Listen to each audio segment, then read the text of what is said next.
Can we move on, please?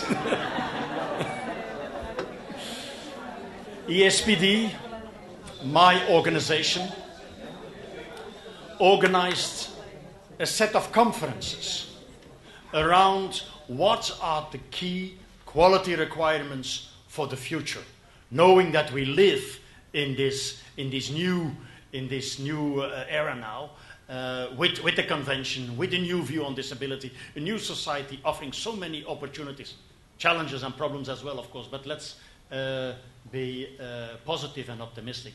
And we agreed on 10 key quality requirements that should be included in all quality assurance systems and approaches of services.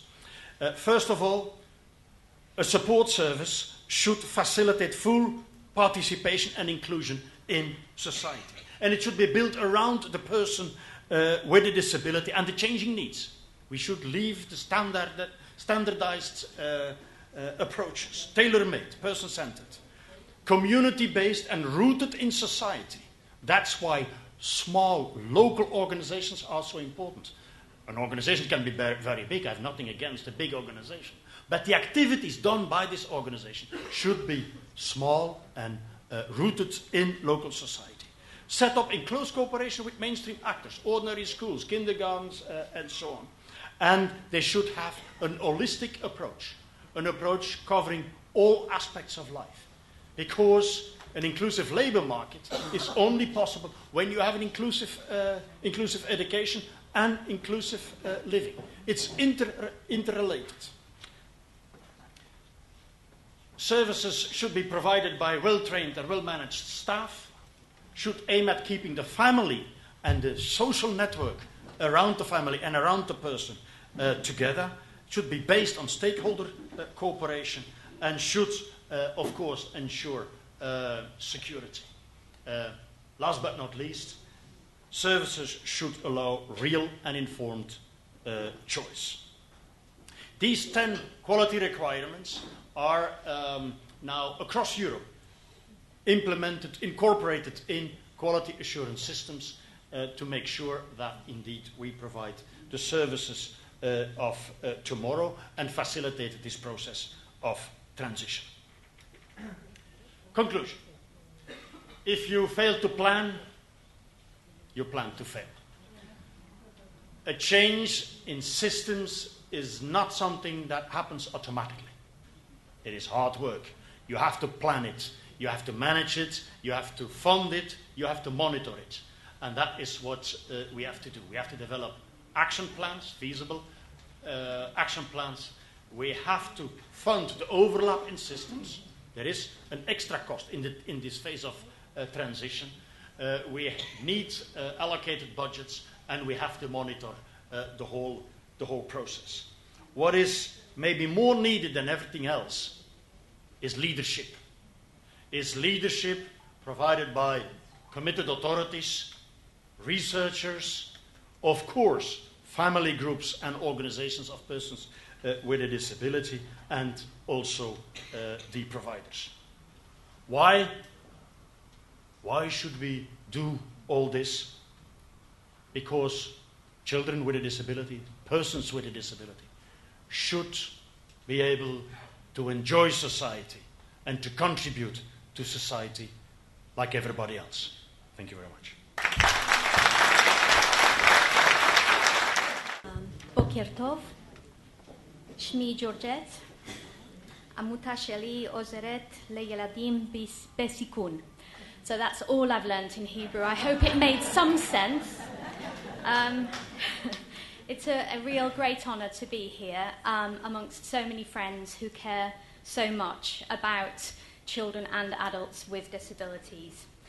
Lumos is an international children's organisation that was founded by the author J.K. Rowling. For people who don't know, she wrote the Harry Potter series.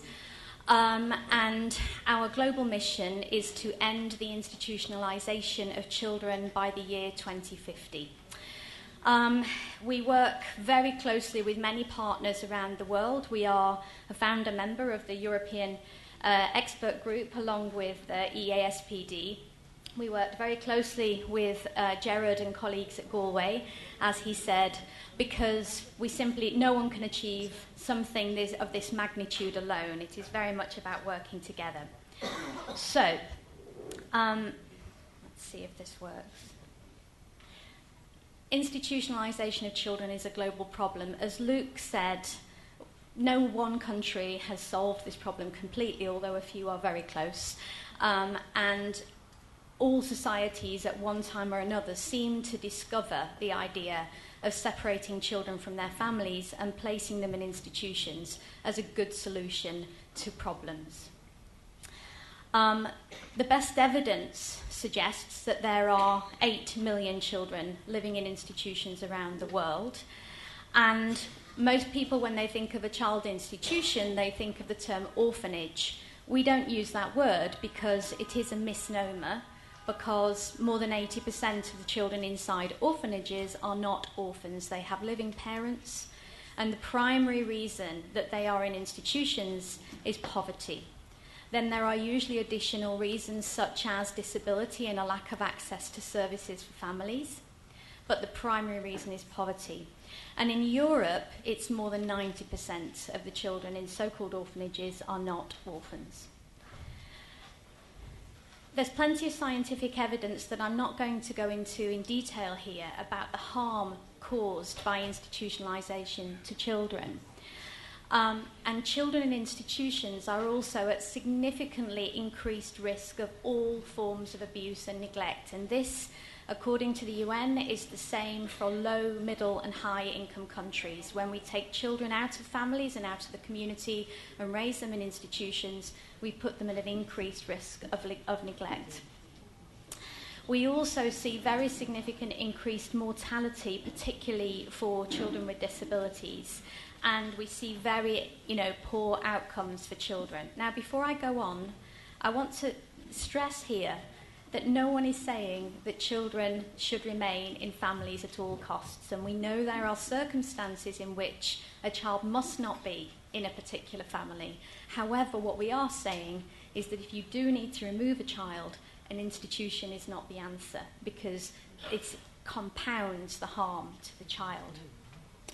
Are people here aware of the Bucharest Early Intervention Project, which again was a number of professors from Harvard and Tulane University have been looking at the brains of infants who were institutionalized, and basically we see very, very severe impairment of the early brain development of babies who are institutionalized. And we also have seen some studies, there's not a great deal of evidence out there, but one study from Russia of adults who had spent their childhood in institutions found that they were 10 times more likely than their peers to be involved in prostitution, 40 times more likely to have a criminal record, and 500 times more likely than their peers to take their own lives. And this is children without disabilities. The situation for children with disabilities in institutions is even more concerning. So there was a study of children under 3 in about 30 countries across Europe, and it looked at the admissions and discharges to institutions, and it found that of children discharged from baby institutions, 0.29% of the children without disabilities had left the institution because they had died. 28% of the children with disabilities who'd left had died. So that meant that children with disabilities were 100 times more likely than children without disabilities to die in institutions, children under 3, across a wide range of European countries.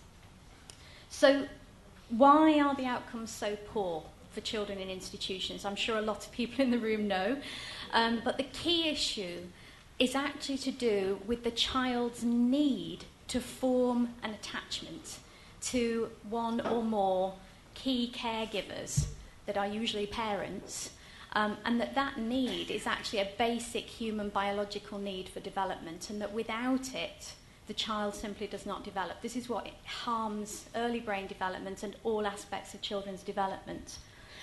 And again, I also want to stress that my experience, and I've closed at this stage hundreds of institutions, is that most people working in them are not bad people. They are good people who are working very hard and are trying very hard to deliver a really good service. But if you're just one member of staff and you've got 20 children to feed, you will not do it well. If you are one member of staff looking after 10 children, how easy is it to remember all of their birthdays? Never mind to remember the individual wishes and needs and preferences of that child. It's impossible to provide an individualised care and approach in an institutional setting, and this is exactly what Luke was talking about earlier. And what that then leads to in quite a lot of settings, unfortunately, children who are institutionalised quite often will develop some challenging behaviours. And again, if you're one member of staff trying to look after 10 naughty children, we start to develop these methods of behaviour control that ultimately are abusive. So we see frequently psychiatric medication used to control children's behaviours. I frequently see children tied up to stop them from being aggressive to others or from self-harming. We see children in caged beds in countries in Europe where you would think we would know better by this stage.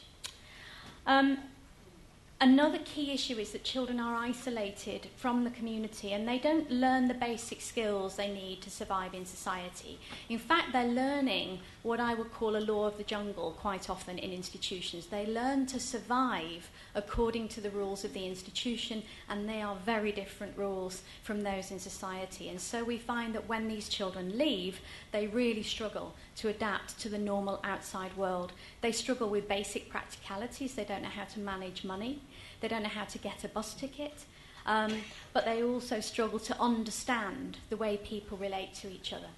And another key issue is that because they've been in an institution for a long time, and often the institution is far away from the family, and if the family is poor, often the relationships have broken down, the children leave with no network, no social network in society. And if we think about what it was like for us aged 18 or 16, as some children are when they leave these places, none of us left home at 16 or 18, or very few of us.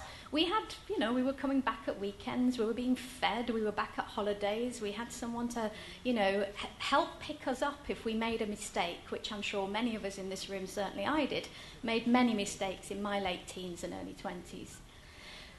The other challenge, and this is a really big problem for these children, is that they are desperate for love and affection. They have never had it, and this makes them extremely vulnerable to trafficking and to sexual exploitation. So the first person who comes along and offers the slightest bit of affection, they would do anything for them. And so all of this combined is why we see those terrible outcomes for children.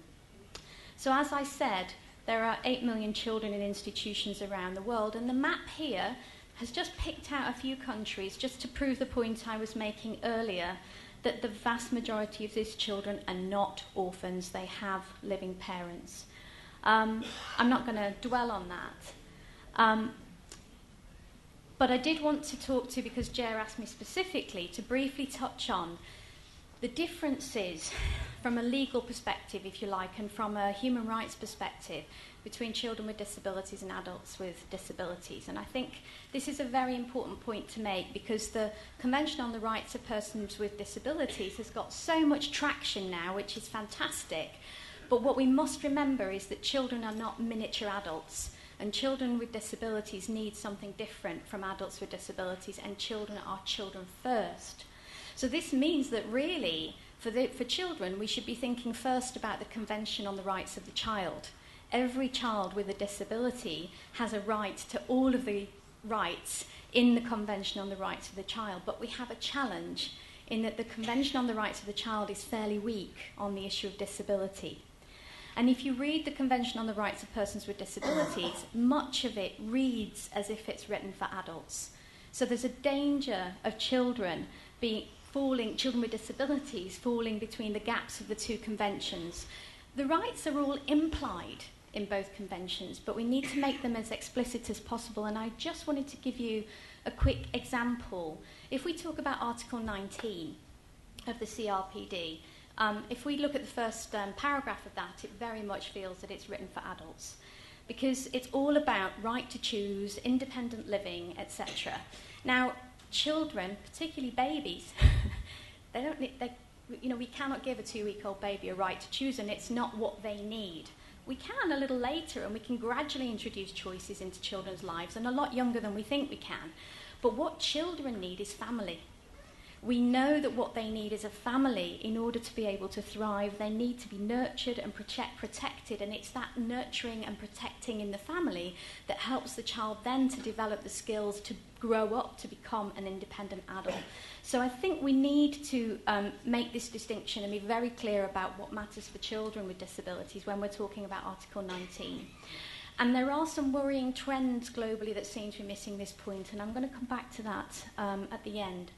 I was asked briefly to talk to you a little bit about how we achieve ending institutionalisation, and we work at a whole series of different levels, and I'm just going to give you a couple of examples of what that means. We've helped the Bulgarian government, together with others, to develop a plan to end institutionalisation for children by 2025. And in Bulgaria, I have to say, the government took a bold decision to prioritise children with disabilities, and that often doesn't happen. Usually children with disabilities are left to the end. And so one of the things they asked us to do was to help them do an assessment of 1,800 children with disabilities who were in institutions. And we found that more than 200 of these children had untreated hydrocephalus. Does everybody know what hydrocephalus is? Yeah. Has anybody ever seen untreated hydrocephalus? Essentially, because hydrocephalus is a build-up of fluid on the brain, if it's not treated, the head expands. It gets bigger and bigger and bigger and bigger. And it is a painful, painful death for the child. There is no end but death, and it is extremely painful. And for some children, very slow. It's many years of agony. And what was happening in Bulgaria was that the surgery needed by the child was provided by the state, but the shunt, the device that is inserted, was not provided. So you could have the operation, but only if you could afford the shunt. Now, in Bulgaria, what we were able to do, because as Luke was saying, it is an issue of rights, but particularly with poor countries. Poor countries will say to you, yes, we want to ensure these rights for all our citizens, and when we've got the money, we'll do it. Well, we showed them that you have got the money, it's just in the wrong place, and we were able to show them, and also the Romanians who had a very similar situation, that if you wanted to keep one of these children in an institution for 18 years, if they live that long, and some of them do, it would cost you 63,000 euros, whereas if you paid for the shunt, it will cost you 1,500. And we were able to help both the Bulgarian and the Romanian government to change the way they spend their money so that the shunts are now provided by the state. And since then, it's hundreds and hundreds of children who have had the surgery, who are living normal lives in their families and in the community as a result. Now, the same assessment in Bulgaria found that there were 267 children who were dying of starvation. The children were dying at a rate of 3 a month, and we knew that unless there was some kind of intervention quickly, many of these children would die over the next 6 months, and the Bulgarian government asked us to intervene. So we planned an intervention, and the first thing that an expert did when she came in to look was to actually time meal times.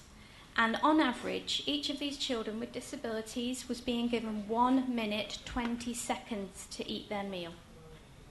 Okay, so there was plenty of nutrition, but there was one member of staff to feed 20 children, and she was given half an hour. So again, we intervened very quickly, and we managed to bring the mortality rate down to virtually zero within months, and it has stayed down for the last 4 years while we have been helping the government to develop the services to move the children out of the institutions, and most of those children will be out of institutions by the end of the year.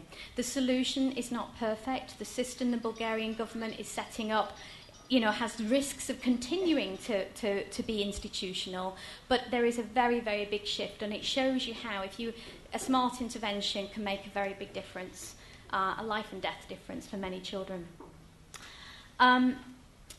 We briefly, to give you an example of how we work at the national level, I'm going to give you the Republic of Moldova. People may know that Moldova is Europe's poorest country by a very, very long way.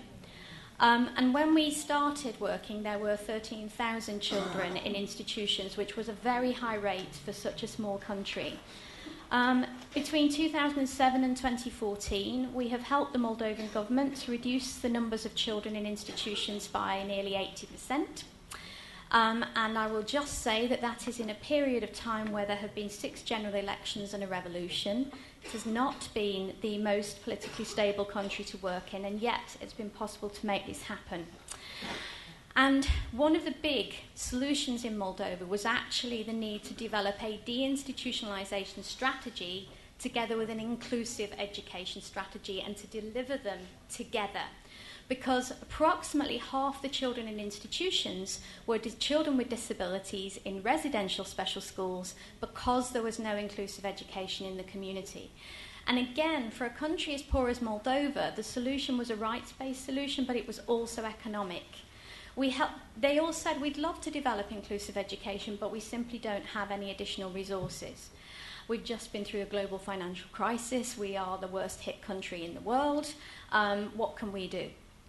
We were able to show them through the costings, through a financial analysis, that if they reduced the number of children in institutions, they could, and if they ring-fenced the money in the institutions, they could use that to pay for inclusive education.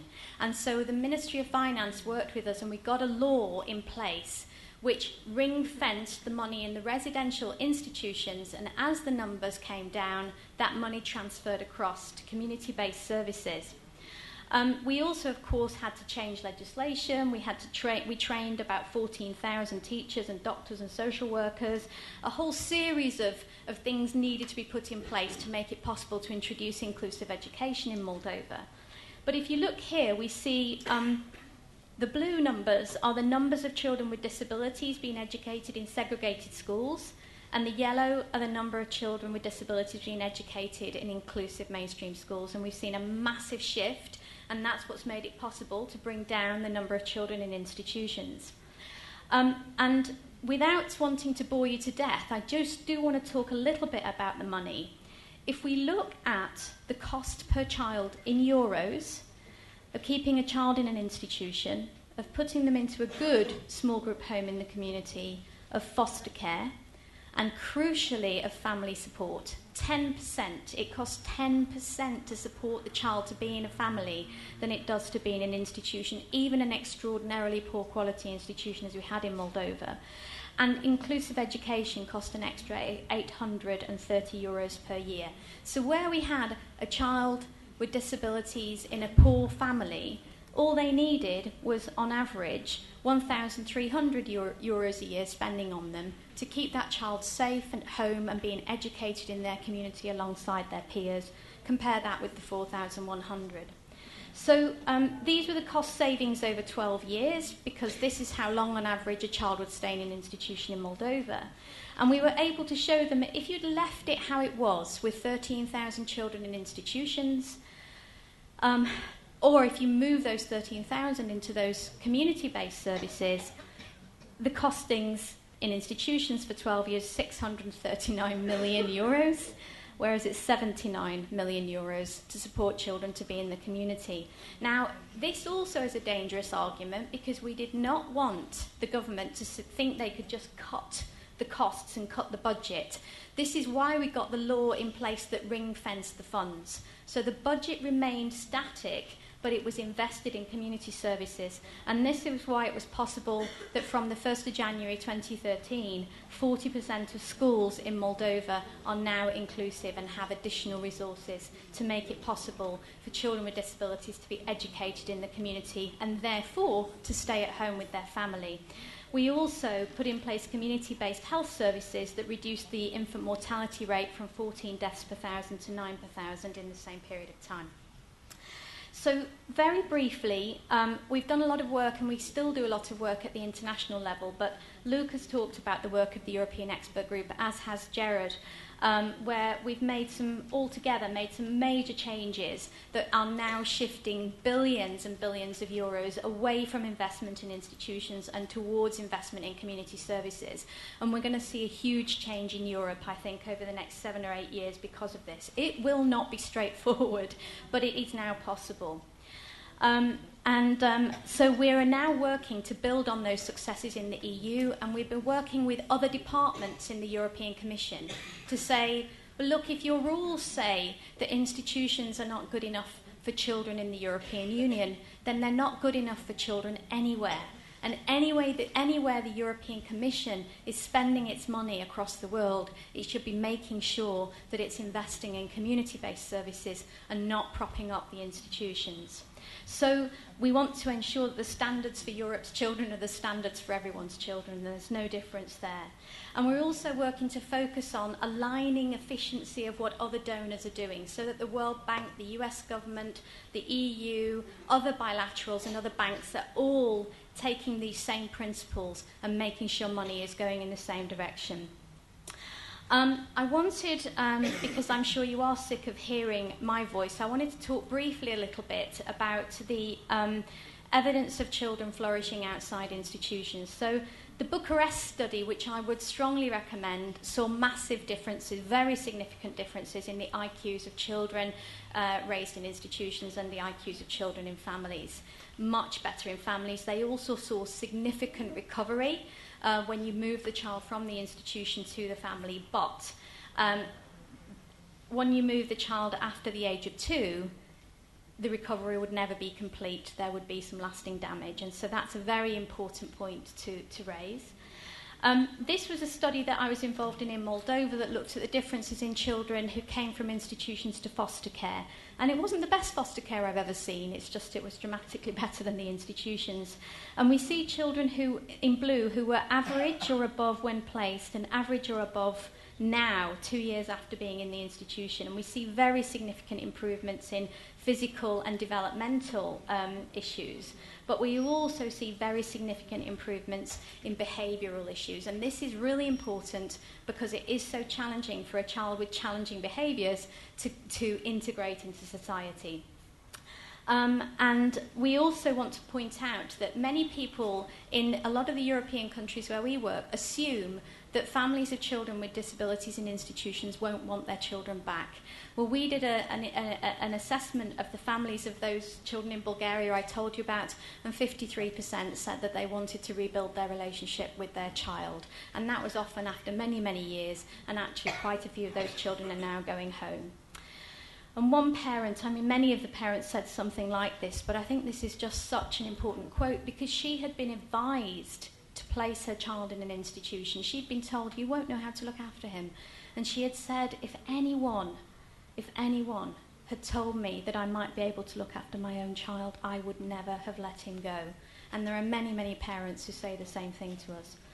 I'm really hoping that we can make the film work, because another very important piece of work we do is that we work with children to empower them to be self-advocates. And this is a young woman, Dumitrița. Eu am trăit la internat 5 ani. Timpul pe care l-am petrecut acolo mi s-a părut o veșnicie. I lived in an institution for 5 years. The time I spent there seemed to me to be an eternity. Mă simțeam ca într-un labirint în care nu găseam lumina. Dar speranța că va veni ziua când mă voi întoarce acasă îmi dădea putere. I felt as if I were living in a labyrinth where I could not find the light. It was just the hope that the day will come when I could go back home that gave me strength. După poarta internatului îmi părea o altă lume. O lume în care puteam să trăiesc doar 2 zile pe săptămână. Sâmbătă și duminică atunci când mama mă lua acasă. It seemed to me that beyond the institution's gate there was a different world, a world where I could only live for 2 days a week, Saturdays or Sundays, when my mom would take me home. Acolo chiar și pereții mi se păreau mai calzi și patul mai moale. At home, the walls seemed to be warmer and the bed seemed to be softer. Internatul nu poate fi casa nimănui. Acolo nu ai dragoste și educația de care ai nevoie. An institution cannot be anybody's home. There you lack the love and you lack the education you need. Cel mai mare vis al meu era să mă întorc acasă. My biggest dream was to go back home. Și acest vis s-a împlinit. Eu m-am întors acasă. And this dream has come true. I have gone back home.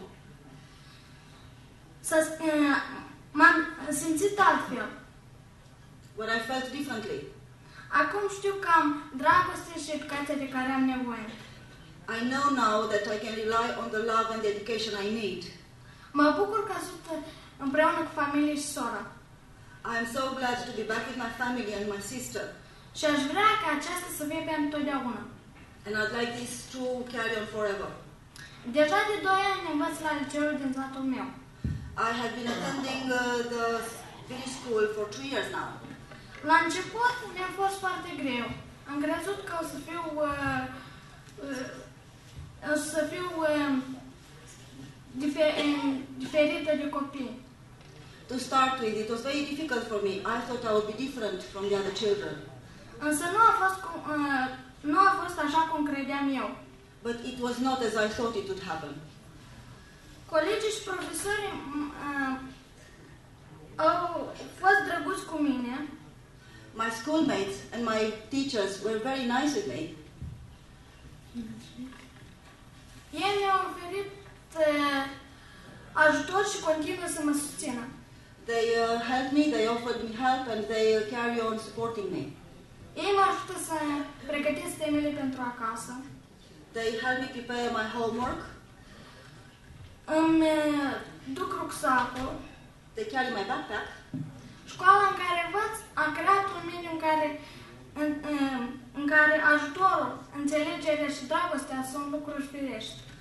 The school I'm attending has created an environment where help, love, and understanding and friendship are natural occurrences. Acum teama, lipsa de curaj, neliniștea și alte greutăți au rămas în trecut. As of now, the fear, the lack of bravery, anxiety, and other hardship are all behind me. Eu simt că sunt parte nu doar a familiei, dar și a comunității. I feel that I belong not just to my family, but to the community.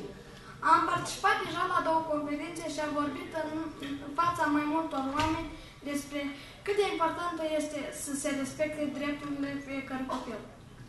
I have attended 2 conferences already, and I have spoken to a number of people about how important it is that each child's rights are being respected. Acum știu de ce are nevoie un copil ca să fie fericit. Now I know what the child needs to be happy. Eu am învățat că ajutorul, înțelegerea și dragostea din partea celor din jur sunt importante. I have learned that help, understanding, and love with and from those around me are very important. Dacă vrem să avem o lume mai bună, trebuie să ducem aceste valori mai departe. If we want to strive for a better world, we have to convey these values further. So finally, I would just like to make one last point. I'm sure everybody in this room is aware of the Sustainable Development Goals, which replace the Millennium Development Goals at the end of this year. Although the Sustainable Development Goals speak about child health and welfare and protection and education, they do not once mention the word family. There seems to be some bizarre belief that we can make health, protection, education and welfare happen for children in a vacuum outside the family. And we're in the middle of a campaign to try to get that changed, and I would ask everybody to join with us on that to try to help the United Nations to include at least one reference to a child's need to a family to make all of this happen.